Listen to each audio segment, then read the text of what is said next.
I don't know about you guys, but my favorite part of Jaws is the entire second half of the movie. It's just one relentlessly watchable scene after another, and it works so well because it takes the audience through a series of different moods. Not just the nail-biting fear that you would expect from a horror movie, but also several instances of levity, sincerity, and camaraderie. Director Steven Spielberg understood that this story needed more than a nerve-wracking shark hunt to engage the audience. What it needed was character. And the biggest character moment hits about an hour and a half into the film's runtime, when Captain Quint drops his magnetic and chilling speech about his experiences during a World War II delivery run. Today I want to look at this scene, but instead of breaking down Quint's famous monologue, I want to simply examine how the movie's balance of humor and drama makes this scene so powerful. By the way, my name is Brandon McNulty. I'm the author of Bad Parts, also the author of Entry Wounds, and welcome to my writing channel. Just so we're all on the same page, Jaws is about a small beachside town that gets hit with a massive shark problem. Midway through the story, after several people are eaten by this shark, the police chief Brody teams up with a shark researcher named Hooper and a hunter named Quint, and the three men set out on the high seas together in a boat that isn't big enough. And they bloody up the waters until finally they encounter the most famous fish in movie history. But rather than killing it, the best they can do is try to wear it down by pegging it with a fishing barrel that's supposed to keep it up near the surface. But of course, that doesn't work out.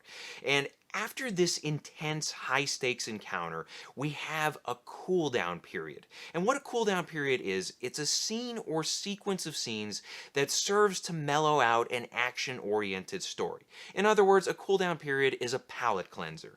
If the audience just gets action, action, action all the time, the action soon loses its impact, and we don't want that. So we need to have that cooldown period. And if we intersperse the action with some character drama and some humor, the action can return later on with a vengeance. Now, after the barrel scene in Jaws, there's a 10-minute cooldown period, which is a decent chunk of the movie, and in many cases 10 minutes would be too long of a cooldown.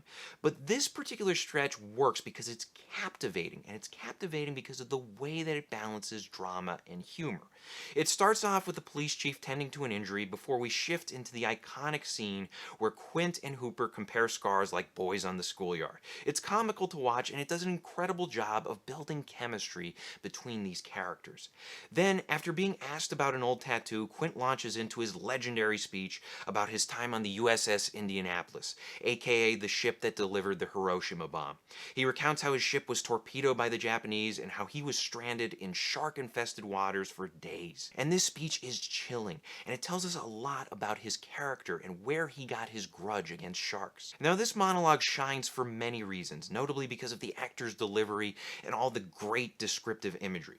But what really intensifies this entire speech is the fact that it's bracketed by two humorous scenes. I already mentioned the scene where they compare scars, but right after Quint finishes his monologue, the men hear a whale singing, and then they break out into a hilarious group sing-along. I had a little drink about an hour ago, and I got right to my head. Then, just as we're about to get comfortable, the barrel floats into view, and it's hell on the high seas once again. Now, the first thing I want to point out about this cooldown period is the shifting tone.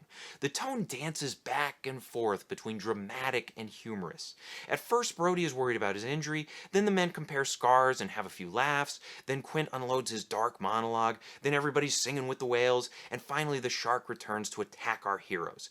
This is a phenomenal balancing act in terms of tone, but many writers would fail to do this. I think that an average writer would probably write this cooldown sequence without any of the humor. The three men would simply react to their encounter, then Quint would launch his big speech, and then he would be interrupted by the shark attack, and that would be it. And while it would save time, it would also rush the drama, and it would cause the story to lose impact. Those humorous scenes not only serve as a palate cleanser, but they also humanize these characters. And whenever you have an action-oriented story, you need to remind the audience now and again why the action matters. And the best way to do this is by showing character. One other important thing I want to talk about with this cooldown sequence is the transitioning, specifically the transitioning from humor to drama to humor again. Because you don't simply flip a switch back and forth. You don't go humor, drama, humor, drama. You can't do that, and you can't do it because it wouldn't feel authentic. For instance, if Quint finished his big speech and then Hooper just started bellowing song lyrics and trying to get laughs, it would ruin the emotion of Quint's story. The key thing to remember here is that anytime you're switching from severe to funny, it should not be instantaneous. Instead, you need to find something to bridge the gap. In the case of Jaws, what bridges the gap is the whale's song. The whale starts singing, then our heroes join in with songs of their own. It's a natural transition. Now, on the other hand, it's easier to switch from funny to severe. All you need to do is let the humor drain out a bit, then acknowledge the shift, like in this moment when Quint explains his tattoo. So, but that's the USS Indianapolis.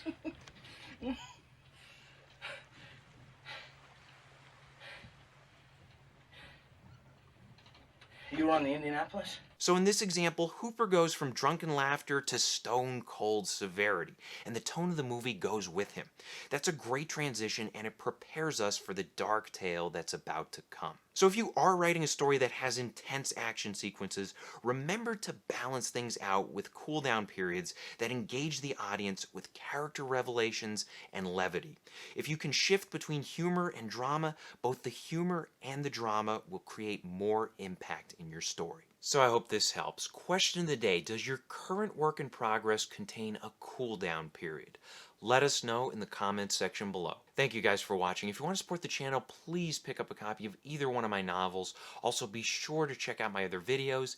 Hit the like and subscribe buttons for me. Share this video with a friend. And as always, remember to keep on writing.